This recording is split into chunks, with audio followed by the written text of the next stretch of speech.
First question ಏನು ಕೇಳಿದ್ರಿ? Real Madev ಅವರು ಫಿಲ್ಮ್ ಬಗ್ಗೆ ಏನು ಹೇಳ್ತೀರಾ? ಮಾದೇವ್ ಸಿನಿಮಾ ಬಗ್ಗೆ ರಿಯಲ್ ಮಾದೇವ್ ಅಂತನಾ? ಇರಿ ಅವ್ರದ್ದು ಆಗೋಗ್ಲಿ ಇರಿ.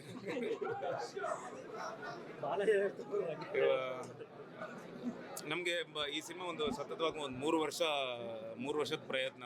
ಸೊ ತುಂಬ ಟೆಕ್ನಿಕಲ್ಲಿ, ಆಮೇಲೆ ಸೌಂಡ್ ಡಿಸೈನಿಂಗಿಂದ ಹಿಡಿದು CG ವರ್ಕ್ಗಳಿಂದ ಹಿಡಿದು ಒಂದಿಷ್ಟೆಲ್ಲ ತುಂಬ ಕೆಲಸಗಳು ಮಾಡಿದ್ದೀವಿ. ಯಾಕಂದರೆ ನನ್ನ ಲೈನೇ ತುಂಬ ಇಷ್ಟ ಆಗಿತ್ತು. ಮಾಡ್ಬೇಕಾದ್ರೆ ಒಂಥರ ಡಿಫ್ರೆಂಟ್ ಲೈನು. ಇಲ್ಲಿವರೆಗೂ ನಮಗೆ ಬರದೇ ಇರೋವಂಥ ಒಂದು ಕತೆ ಇದು, ಕನ್ನಡದಲ್ಲಿ ಬರದೇ ಇರೋವಂಥ ಒಂದು ಕತೆ. ಒಬ್ಬ ಹ್ಯಾಂಗ್ ಮ್ಯಾನ್ ಪಾತ್ರದಲ್ಲಿ ಆ್ಯಕ್ಟ್ ಮಾಡಬೇಕು ಅಂದಾಗ ತುಂಬಾ ಒಂಥರ ಬೇರೆ ಥರದ್ದೇ ಇತ್ತು. ಸೊ ಡೈಲಾಗ್ಸ್ ಇದ್ರೂ ಸ್ಕ್ರಿಪ್ಟ್ಗಳಲ್ಲೇ ಕಟ್ ಮಾಡಿಬಿಟ್ವಿ ನಾವು ಡೈಲಾಗು. ಒಂದಿಷ್ಟೆಲ್ಲ ಶೂಟ್ ಮಾಡಿ, ಆಮೇಲೆ ಎಲ್ಲೋ ಒಂದು ಕಡೆ ಮಾದೇವ ಮಾತಾಡೋದಕ್ಕಿಂತ ಆ್ಯಕ್ಟಿಂಗಲ್ಲಿ ತೋರಿಸ್ಬೇಕು, ಭಾವನೆಗಳು ಜಾಸ್ತಿ ಇರಬೇಕು ಅಂತೇಳಿ ಮಾಡಿದ್ದು. ಸೊ ಖಂಡಿತ ಜನ ಇಷ್ಟಪಡ್ತಾರೆ. ಆಮೇಲೆ ಒಂದು ಎಮೋಷ್ನಲ್ ಕಂಟೆಂಟು ಆ್ಯಂಡ್ ಮೇಜರಾಗಿ ಒಂದು ಕಮರ್ಷಿಯಲ್ಲು, ಕಲ್ಟು ಆ್ಯಂಡ್ ಒಂದು ಆರ್ಟ್ ಒಂದಿಷ್ಟಿದೆ ಗೊತ್ತಾ, ಅದನ್ನು 3 ಮಿಕ್ಸ್ ಮಾಡಿ ಈ ಸಿನಿಮಾ ಮಾಡಿದ್ದು, ಬ್ಲೆಂಡ್ ಮಾಡಿದ್ವಿ. ತುಂಬಾ ಒಳ್ಳೆ ಪ್ರತಿಕ್ರಿಯೆ ಬರ್ತಿದೆ. ಆ್ಯಂಡ್ ಎಸ್ಪೆಷಲಿ ಎಮೋಷ್ನಲ್ ಲಾಸ್ಟ್ ಆ 20 ಮಿನಿಟ್ಸು ಆ ರಾಕ್ಷಸನ ಒಂದು ಪರಿವರ್ತನೆ ಇದೆ ಗೊತ್ತಾ, ಅದು ತುಂಬ ಇಷ್ಟಪಡ್ತಾರೆ ಅಂತ ಗೊತ್ತಿತ್ತು. ಅದೇ ಥರ ಸ್ವೀಕರಿಸ್ತಾ ಇದ್ದಾರೆ. ಇವತ್ತು ಫಸ್ಟ್ ಡೇ ಫಸ್ಟ್ ಶೋ ಆಗಿದೆ ಸಿನಿಮಾ. ಸೊ ಒಳ್ಳೆ ಪ್ರತಿಕ್ರಿಯೆ ಸಿಗ್ತದೆ ಆಲ್ ಓವರ್ ಕರ್ನಾಟಕದಿಂದ. ಎಲ್ಲ ತುಂಬ ಚೆನ್ನಾಗಿದೆ. ರಿಪೋರ್ಟ್ ತುಂಬ ಮೇಯ್ನಾಗಿ ನಮ್ಗೆ ರಿಪೋರ್ಟ್ ಬೇಕಿತ್ತು, ಅಂದರೆ ಒಳ್ಳೆ ಸಿನಿಮಾಗಳು ಬರಬೇಕಾಗಿತ್ತು. ಸೊ ಇವತ್ತು ಒಂದು ಒಳ್ಳೆ ಸಿನಿಮಾ ಬಂದಿದೆ. ನನ್ನ ಸಿನಿಮಾ ಅಂತಲ್ಲ, ಇವತ್ತು ರಿಲೀಸ್ ಆಗಿರೋ ಎಲ್ಲ ಸಿನಿಮಾಗಳು ಒಳ್ಳೇದಾಗಲಿ ಅಂತ ನಾನು ಕೇಳ್ತೀನಿ. ಕನ್ನಡ ಸಿನಿಮಾಗಳು ಗೆಲ್ಲಬೇಕು, ಇಲ್ಲಿ ಕನ್ನಡ ಸಿನಿಮಾಗಳು ಒಳ್ಳೇದಾಗಲಿ. ಇಲ್ಲಿಲ್ವಮ್ಮ ಈಗ ನಿಮ್ಗೆ ಇಷ್ಟ ಆಯ್ತಾ? ಇಷ್ಟ ಆಗಲಿಲ್ಲ. ಒಳ್ಳೆ ಕಂಟೆಂಟ್ ಮಾಡಿದ್ರೆ ಡಿಫ್ರೆಂಟ್ ಏನಾದರೂ ಒಂದು ಬೇರೆ ಥರದ್ದು ರೆಗ್ಯುಲರ್ ಆ್ಯಕ್ಷನ್ನು ಅದೇ ಮಾಡಿದ್ರೆ, ಈಗ ವಿನೋದ್ ಪ್ರಭಾಕರ್ ಓಕೆ ನನಗೆ ಆ್ಯಕ್ಷನ್ ಚೆನ್ನಾಗಿ ಬರುತ್ತೆ ಅಂತೇಳಿ ನಾನು ಮಾಡಲಿಲ್ಲ. ಆ್ಯಕ್ಷನ್ ಜೊತೆ ಆ ಟ್ರಂಪ್ ಕಾರ್ಡ್ ಅಭಿಮಾನಿಗಳು ಇಷ್ಟಪಡಬೇಕು. ಆ ಇಷ್ಟಪಡೋದ ಜೊತೇಲಿ ನಾವು ಬೇರೆ ಇನ್ನೊಂದು ಸ್ವಲ್ಪ ಆ್ಯಕ್ಟಿಂಗಲ್ಲಾಗಲಿ ಅಥವಾ ಬೇರೆ ಎಲ್ಲ ವರ್ಗದಲ್ಲಾಗಲಿ ನಾವು ಅವ್ರಿಗೆ ತೃಪ್ತಿಪಡಿಸ್ಬೇಕು ಅಂತಲೇ ಸಿನಿಮಾಗಳು ಮಾಡ್ತಿರೋದು. ಬೇರೆ ಏನಾಗಿ ಇದು ಮಾದೇವ ಆಯಿತು, ನನ್ನ ಲಕ್ಕಾಸುರ ಬರ್ತಿದೆ, ಅದು ಬೇರೆ ಥರದ್ದು. ನೆಲ್ಸನ್ ಮತ್ತೆ ಬೇರೆ ಥರದ್ದೇ ಒಂದು ಕತೆ. ಬಲರಾಮ ಮಾಡ್ತಿದ್ದೀನಿ, ಎಲ್ಲ ಬೇರೆ ಬೇರೆ ಥರದ ಕತೆಗಳು ಹುಡುಕ್ತಿದ್ದೀನಿ ನಾನು. ಸೊ ಆ ಥರದ್ದು ನಾವು ಮಾಡಿದ್ರೆ ಖಂಡಿತ ಜನ ಸ್ವೀಕರಿಸೋಣ.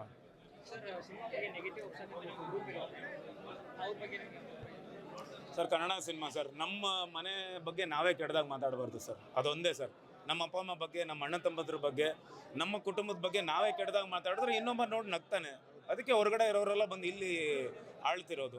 ನಾವು ಬಂದು ಕರೆಕ್ಟಾಗಿರಬೇಕು. ಎಲ್ಲ ಅಣ್ಣ ತಮ್ಮದ್ರು ಒಟ್ಟಿಗೆ ಇದ್ಕೊಂಡು ನಾವೇ ಕರೆಕ್ಟಾಗಿ ಮಾತಾಡಬಾರ್ದು ಸರ್. ನಾವು ಏನು ಮಾಡಬೇಕು ಅಂದರೆ ನನ್ನ ತಮ್ಮನ ಬಗ್ಗೆ ಅಥವಾ ನನ್ನ ತಂಗಿ ಬಗ್ಗೆ, ನಮ್ಮ ಅಮ್ಮನ ಬಗ್ಗೆ ನಾನು ಯಾವತ್ತೂ ಕೆಟ್ಟದಾಗ ಮಾತಾಡಲ್ಲ. ನಾವು ಅದನ್ನು ಕರೆಕ್ಟಾಗಿ ನೋಡ್ಕೋಬೇಕು. ಪರಿಸ್ಥಿತಿ ನಾನು ಹೇಳ್ತಿದ್ದೀನಿ ಸರ್, ಮೊನ್ನೆಯಿಂದನೂ ಅದನ್ನೇ ಹೇಳ್ತಿದ್ದೀನಿ. ಕೋಟ್ಯಾಂತರ ರೂಪಾಯಿ ವೆಚ್ಚದಲ್ಲಿ ಒಂದು ಸಿನಿಮಾ ಬಂದಿರುತ್ತೆ. ಈಗ ಮೊನ್ನೆನೂ ನಾವು ಇದರಲ್ಲಿ ನೋಡಿದೆ, ನಾನು ಫೇಸ್ಬುಕ್ಕಲ್ಲಿ ನೋಡಿದೆ, ಮಾದೇವ ಬೇಕು ಅಂದರೆ ಡೌನ್ಲೋಡ್ ಮಾಡ್ಕೊಳ್ಳಿ, ಇದು 720 ಪಿಕ್ಸಲ್ಸು 1080 ಪಿಕ್ಸೆಲ್ಸಲ್ಲಿ ಡೌನ್ಲೋಡ್ ಮಾಡ್ಕೊಳ್ಳಿ, 2 GB ಇದು 2 TB ಎಲ್ಲ ಇದು 2 GB ಡೌನ್ಲೋಡ್ ಮಾಡ್ಕೊಳ್ಳಿ ಅಂತ ಬರ್ತಿದೆ. ಒಂದು ಎಲ್ರಿಗೂ ಹೇಳೋದೇನು ಅಂದರೆ, ಒಂದು ಕನ್ನಡ ಸಿನಿಮಾನೋ ಅಥವಾ ಅವರು ಸಿನಿಮಾ ಮಾಡಿದಾಗ ಅವ್ರ ಮನೆಯದು ಕೊಳ್ಳೆ ಹೊಡಿತಾ ಇದ್ದಾಗ ಅವ್ರಿಗೆ ಬೇಜಾರಾಗುತ್ತೆ ಖಂಡಿತ. ಈಗ ನಾವು ಅದಕ್ಕೆ ಆ್ಯಂಟಿ ಪರಿಸ್ಥಿತಿ ಎಲ್ಲ ಮಾಡ್ಕೊಂಡಿದ್ದೀವಿ. ಏನೂ ಮಾಡೋಕ್ಕಾಗಲ್ಲ, ಕಳ್ಳನ್ನ ಏನೂ ಮಾಡೋಕ್ಕಾಗಲ್ಲ. ಅದರಲ್ಲಿ ಅವರು ತೃಪ್ತಿ ಪಡ್ತಿದ್ದಾರೆ. ಬಟ್ ಯಾವುದೇ ನೋಡಿದ್ರು, ಮೊಬೈಲಲ್ಲಿ ನೋಡಿದ್ರು, ಯಾವುದರಲ್ಲೇ ನೋಡಿದ್ರು, ಥಿಯೇಟ್ರಲ್ಲಿ ಬಂದು ನೋಡೋದಕ್ಕಿಂತ ಒಂದು ಮಜಾ ಎಲ್ಲೂ ಸಿಗೋಲ್ಲ. ಅವ್ರ ಹತ್ರ ನಾನು ಕೇಳ್ಕೊಳ್ಳೋದು ಒಂದೇ, ದಯವಿಟ್ಟು ಪರಿಸ್ಥಿತಿಗಳು ಮಾಡಬೇಡಿ. ಆದಷ್ಟು ಅದನ್ನು ಕಂಟ್ರೋಲ್ ಮಾಡಿದ್ರೆ ಕನ್ನಡ ಸಿನಿಮಾ ಇವತ್ತು ಓಡಲ್ಲ, ಜನ ಬರ್ತಿಲ್ಲ ಅಂತಾರೆ. ನಾವು ಅಲ್ಲಿ ಆ ಥರ ಪೈರಸಿ ಇದ್ದಾಗ ಮೊಬೈಲೆಲ್ಲ ಕೂತ್ಕೊಂಡು ಯಾರು ಗುರು ಕನ್ನಡ ಸಿನಿಮಾಗೆ ಹೋಗೋದು, ಥಿಯೇಟ್ರಿಗೆ ಯಾರು ಹೋಗೋದು ಅನ್ನೋದು ಫೀಲ್ ಬರುತ್ತೆ. ಸೊ ಕೈಯಲ್ಲೇ ಸಿನಿಮಾಗಳು ಬರ್ತಿದೆ, ಅದಕ್ಕೆ ಇವತ್ತು ಜನ ಬರ್ತಿಲ್ಲ.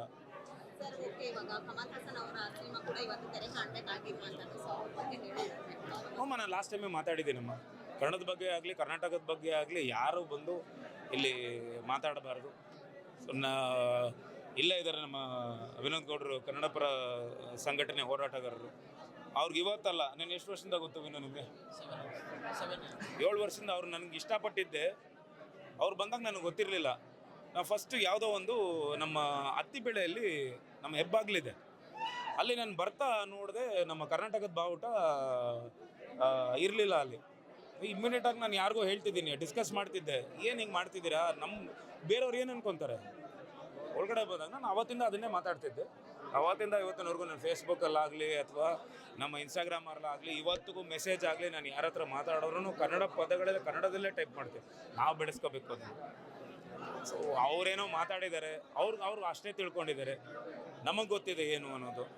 ಅಣ್ಣವ್ರು ಹೇಳ್ತಾರೆ ಕಲಿಯೋಕ್ಕೆ 100 ಭಾಷೆ, ಆಡೋಕ್ಕೆ ಒಂದೇ ಭಾಷೆ ಕನ್ನಡ, ಅದು ಕಸ್ತೂರಿ ಕನ್ನಡ ಅಂತ ಹೇಳ್ತಾರೆ. ಅಣ್ಣವ್ರಿಗಿಂತ ನಮ್ಮ ಎಕ್ಸ್ಪೀರಿಯೆನ್ಸ್ ಇರಲ್ಲ. ಸರಿ, ಅವರೇನೋ ಅವ್ರ ಪಬ್ಲಿಸಿಟಿಗೆ ಏನೋ ಹೇಳ್ಕೊಂಡ್ರು, ಆ ಟೈಮಲ್ಲಿ ಏನೋ ಒಂದು ಒಳ್ಳೇದಾಗ್ಬೋದು ಅಂತೇಳಿ. ಬಟ್ ಖಂಡಿತ ಒಂದು ಒಳ್ಳೆ ಸಿನಿಮಾ ಬಂದಿದೆ ಸರ್. ಮೊನ್ನೆಯಿಂದ ಅದನ್ನೇ ಹೇಳ್ತಿದ್ದೆ, ಇವತ್ತು ಒಂದು ಒಳ್ಳೆ ಕನ್ನಡ ಸಿನಿಮಾ ಕೊಟ್ಟಿದ್ದೀವಿ. ಇದನ್ನು ಬೆಳೆಸ್ಕೊಂಡು ಹೋಗೋದು ಅವ್ರ ಮಡಿಲಿಗೆ ಹಾಕಿದ್ದೀವಿ. ಬೆಳೆಸ್ಕೊಂಡು ಹೋಗೋದು ಅವ್ರ ಕೈಯಲ್ಲಿದೆ. ಯಾಕಂದರೆ ಒಂದು ಒಳ್ಳೆ ಕಂಟೆಂಟ್ ಇರೋ ಸಿನಿಮಾ.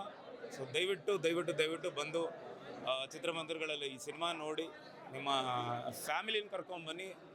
ತುಂಬ ದಿನಗಳ ನಂತರ ಆ್ಯಕ್ಷನ್ ಆಗಲಿ ಫ್ಯಾಮಿಲಿ ಆಗಲಿ ಎಲ್ಲ ಬ್ಲೆಂಡ್ ಆಗಿರೋಂಥ ಒಂದು ಸಿನಿಮಾ ಇದು. ಎಲ್ಲೂ ಬೋರ್ ಆಗಲ್ಲ ನಿಮಗೆ. ಖಂಡಿತ ತುಂಬ ಖುಷಿ ಪಡ್ತೀರಾ.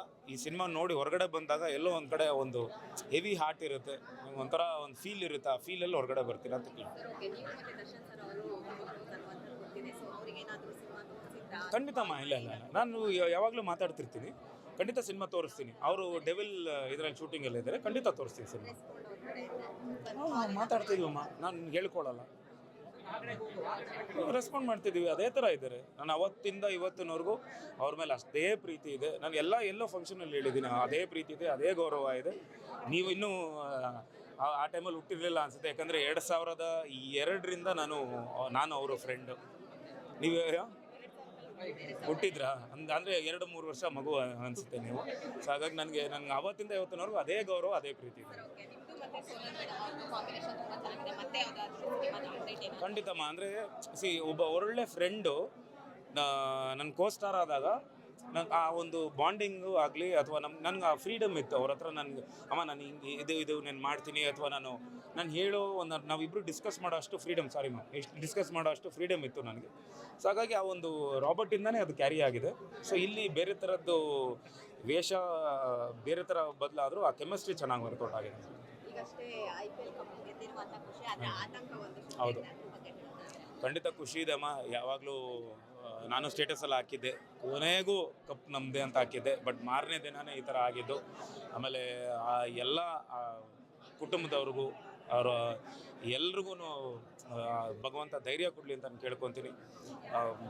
ನಿಜ ಸರ್ಕಾರದಿಂದ ಖಂಡಿತ ಮಾಡ್ತಿದ್ದಾರೆ, ಅವ್ರಿಗೆಲ್ಲ ಹೆಲ್ಪ್ ಮಾಡ್ತಿದ್ದಾರೆ. ಆಮೇಲೆ ಏನು ಹಣಕಾಸು ಏನು ಸೇರಬೇಕೆಲ್ಲ ಮಾಡ್ತಿದ್ದಾರೆ. ಬಟ್ ಆದ್ರೂ ಪ್ರಾಣಕ್ಕಿಂತ ಯಾವುದು ಅದಕ್ಕೆ ಬೆಲೆ ಕಟ್ಟೋಕ್ಕಾಗಲ್ಲ. ಸ್ವಲ್ಪ ಎಚ್ಚೆತ್ಕೋಬೇಕಾಗಿತ್ತು ಫಸ್ಟೇ ಒಂದು ಸ್ವಲ್ಪ. ಯಾಕಂದರೆ ನಮಗೆಲ್ರಿಗೂ ಗೊತ್ತು, ನಾವೆಲ್ಲ ಅಷ್ಟು ಯಾವ ರೇಂಜಲ್ಲಿ ಅಭಿಮಾನಿಗಳು ಅಂತ ಗೊತ್ತಿದೆ. ಬರೀ IPL ಮ್ಯಾಚ್ ನಡಿಬೇಕಾದ್ರೆ ಅಷ್ಟು ಒಂದು ಜನ ಸೇರ್ತಿದ್ರು. ಗೆದ್ದಾಗ ಇನ್ನೂ 18 ವರ್ಷದ ಒಂದು ಇದು ವನವಾಸ ಅಂತಲೇ ಹೇಳ್ಬೋದು. ಸೇರಿದಾಗ ಒಂದು ಸ್ವಲ್ಪ ಎಚ್ಚೆತ್ಕೊಂಡು ಒಂದು ಟೈಮ್ ತೊಗೊಂಡು ಪ್ಲ್ಯಾನ್ ಮಾಡ್ಕೊಂಡು ಮಾಡಬೇಕಾಗಿತ್ತು ಅಂತ ನಾನು. ಮುಂದಿನ ಅದೇ ಹೋಗ್ತಿದ್ದೀನಿ ಸರ್. ಇನ್ನೂ ಇಲ್ಲ ಖಂಡಿತ ನಾನು ಹೋಗಿದ್ದೆ. ನಾನು ಖಂಡಿತ ಉತ್ತರ ಕರ್ನಾಟಕ ಜನತೆ ಎಲ್ರಿಗೂ ನಾನು ಧನ್ಯವಾದಗಳು ಹೇಳೋಕ್ಕೆ ಇಷ್ಟಪಡ್ತೀನಿ. ಹೋದಾಗ ತುಂಬ ಒಳ್ಳೆ ಪ್ರತಿಕ್ರಿಯೆ ಕೊಟ್ಟರು. ಈಗಲೂ ಅಷ್ಟೇ ಅಲ್ಲಿಂದ ತುಂಬ ಕರೆಗಳು ಬರ್ತಿದೆ, ತುಂಬ ಇಷ್ಟಪಡ್ತಿದ್ದಾರೆ ಸಿನಿಮಾ. ನೋಡ್ತೀನಿ ಸರ್. ಇಲ್ಲೆಲ್ಲ ಬೆಂಗಳೂರು ಮುಗಿಸ್ಕೊಂಡು ಉತ್ತರ ಕರ್ನಾಟಕ. ಧನ್ಯವಾದಗಳು. Thank you. ಹೆಚ್ಚಿನ ಸುದ್ದಿಗಳಿಗಾಗಿ ನಮ್ಮ ಚಾನೆಲ್ನ ಸಬ್ಸ್ಕ್ರೈಬ್ ಮಾಡಿ.